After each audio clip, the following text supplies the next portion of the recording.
Hello everyone and welcome to my channel Y&R Trends. Kane never meant for it to be. At least that was the taradiddle he kept repeating to himself as the megacity lights blurred past the windows of the hostel room and the weight of his treason eventually began to sink in. Because one reckless night with Phyllis, one moment of weakness, wrathfulness and loneliness, had shattered everything he allowed. He still had with Lily, and now the silence in his casket was louder than any argument they had ever participated.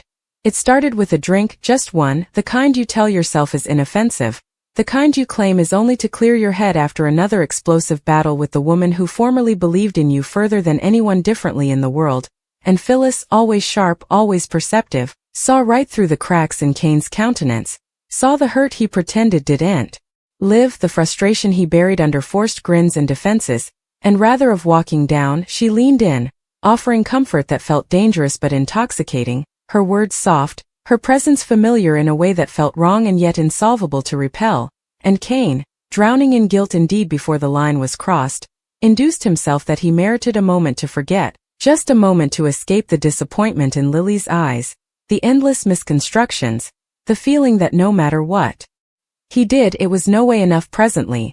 The night unfolded like a slow-stir disaster, every choice leading to the coming, until the morning light revealed the verity he could no longer run from. He had betrayed Lily, the woman who stood by him through everything, the woman whose heart he formerly swore to cover, and now the damage was done, unrecoverable, etched into his soul like a scar he'd carry ever.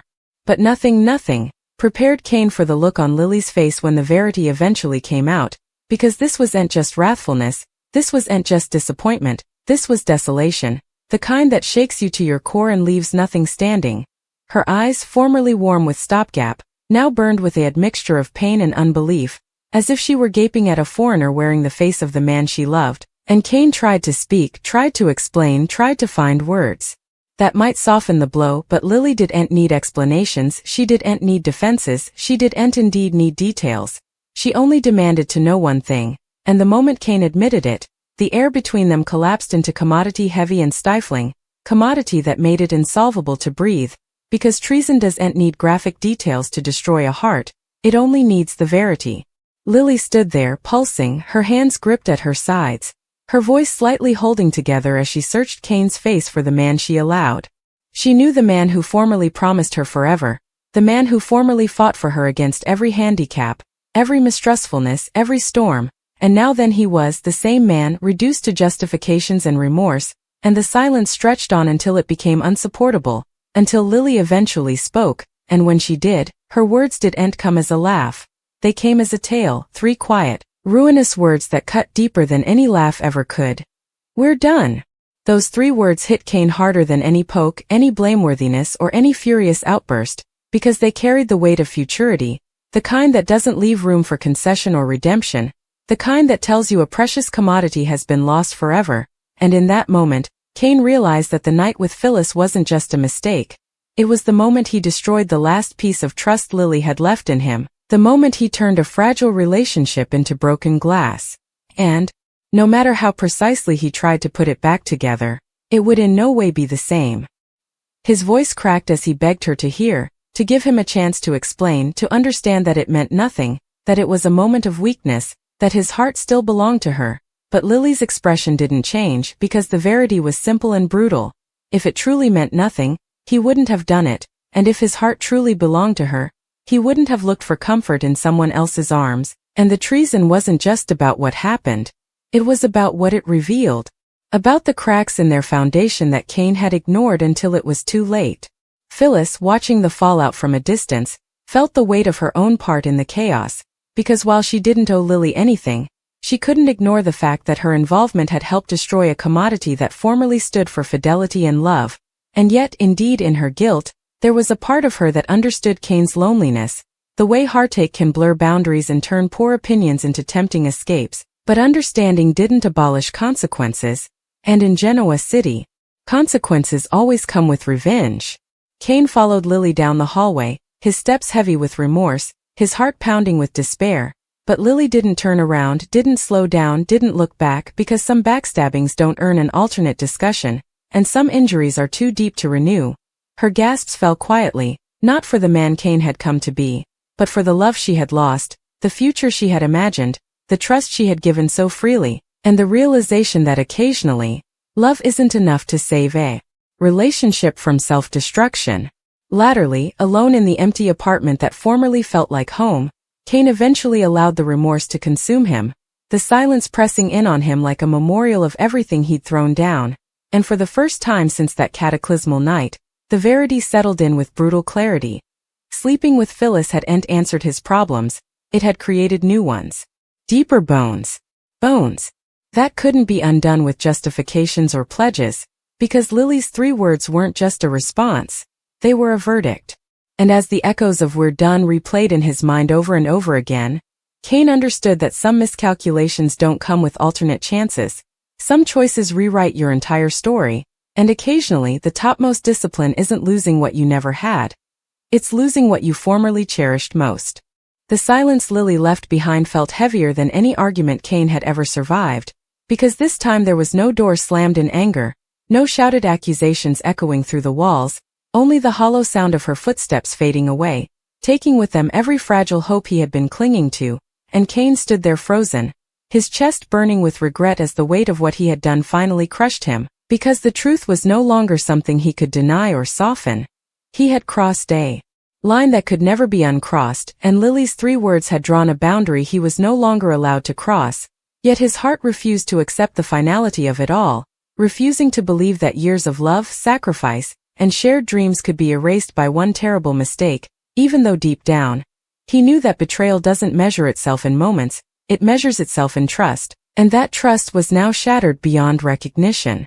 Kane wandered through the apartment, touching the furniture they had chosen together, the photos that still smiled back at him from better days, every object a reminder of the life he was about to lose, and for the first time, the emptiness wasn't just emotional, it was physical, wrapping around him like a cold shadow that followed his every step, and he wondered how he had let things reach this point, how frustration had turned into distance, how distance had turned into temptation, and how temptation had turned into a night that destroyed everything. Because the truth was, he hadn't just betrayed Lily's trust, he had betrayed the man he once promised to be. Meanwhile, Lily sat alone in her car, hands gripping the steering wheel so tightly her knuckles turned white, her tears blurring the world outside the windshield as waves of emotion crashed over her. Not just anger, not just sadness, but something far deeper, disappointment in the man she loved, heartbreak over the future she had envisioned, and a quiet grief for the woman she used to be before betrayal changed her forever, because loving Kane had once felt like safety, like home, like certainty, and now it felt like a painful lesson she never asked to learn. A reminder that even the strongest bonds can break when trust is treated carelessly. Her phone buzzed with a message she didn't want to read, a message she already knew was from Kane, filled with apologies, explanations, and desperate pleas for another chance, but Lily didn't open it, because some wounds don't need words to make them deeper, and right now, every message felt like salt in a wound that was still bleeding, so instead, she stared ahead, letting the tears fall freely, whispering to herself that she deserved more than broken promises and late regrets, even if her heart still ached for the man she once believed in.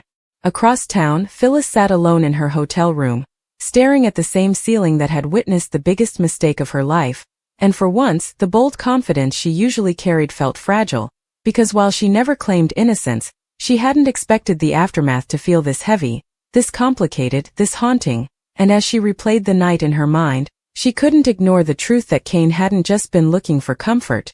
He had been running from something, and she had been the escape, the distraction, the dangerous solution to a problem that should have been faced, not avoided. Phyllis had lived long enough to know that desire doesn't always come from passion. Sometimes it comes from pain, and Kane's pain had been written all over his face that night, in the way his eyes searched for understanding, in the way his voice cracked when he talked about Lily, in the way he looked like a man losing the one thing that anchored him to the ground, and instead of pushing him back toward the woman he loved, Phyllis had pulled him closer, and now, the consequences were unraveling, in ways she couldn't control.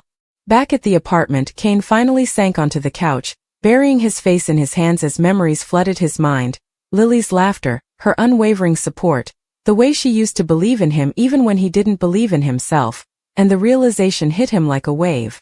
He hadn't just lost Lily's trust, he had lost the version of himself that existed when he was with her, the man who fought for family, loyalty, and love. And now all that remained was regret and the haunting echo of 3 words.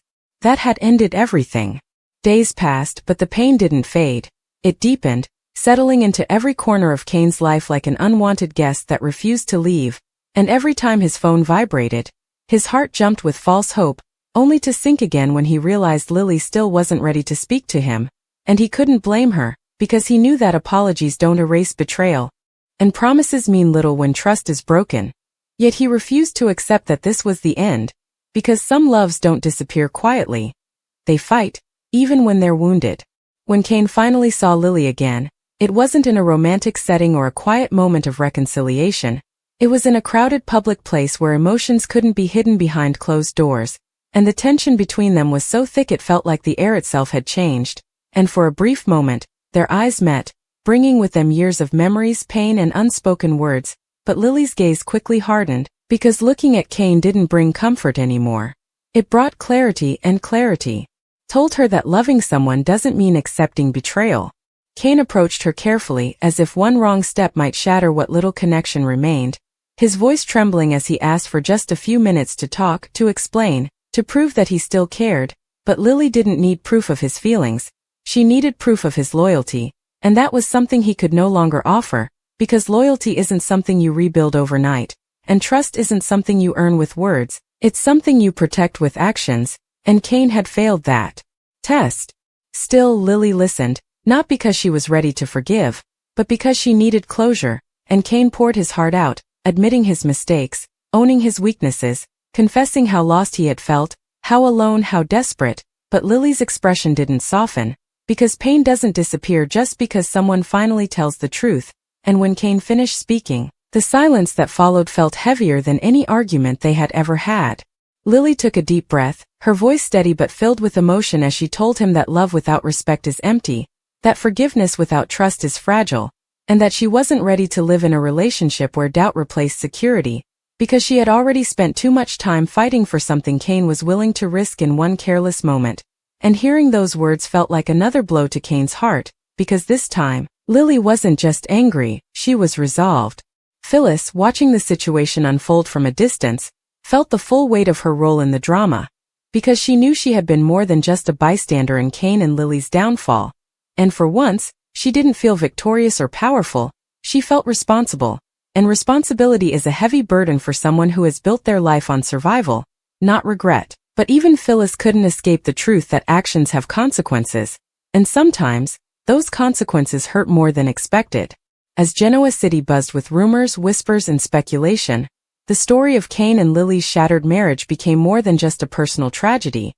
It became a cautionary tale, a reminder that even the strongest relationships can crumble when trust is neglected. And while outsiders judged, criticized, and chose sides, the people living inside the heartbreak were left to carry the real weight of it all. Kane tried everything to prove he had changed. He stayed away from Phyllis, he focused on work, he sought advice from those who had survived betrayal. But change doesn't erase the past, and Lily couldn't unsee what she had learned, because betrayal rewrites your memories, turning happy moments into painful questions, and every smile she once shared with Kane now felt like a reminder of what she had lost. In quiet moments, Lily allowed herself to grieve, not just for the relationship, but for the future she had imagined, the family she had hoped to protect, and the love she had given without hesitation, because grief isn't always loud. Sometimes it's silent, private, and heavy, and as much as she wanted to be strong, there were nights when the pain felt unbearable, when memories resurfaced, and when her heart ached for a version of Kane that no longer existed. Kane, on the other hand, learned that regret doesn't come with a timeline, that guilt doesn't fade just because you want it to, and that some mistakes stay with you long after the moment has passed. And as he watched Lily slowly build a life without him, he realized that the greatest punishment wasn't being yelled at or blamed. It was being excluded from the life of the woman he loved, watching from the outside as she found strength without him. Yet, deep inside, Kane refused to believe that this was truly the end, because soap opera love is never simple, never clean, never predictable, and somewhere beneath the pain, the anger, and the disappointment, there was still a connection that refused to die, a history that couldn't be erased, and emotions that couldn't be silenced. And whether Lily was ready to admit it or not, the story between her and Kane was far from over. Because in Genoa City, forgiveness doesn't come easily. But neither does letting go. And as secrets continue to surface, loyalties continue to be tested, and hearts continue to break, one thing remains certain. Kane's biggest mistake has set off a chain reaction that will change everything, and Lily's 3 words were only the beginning of a storm that has yet to reach its full force.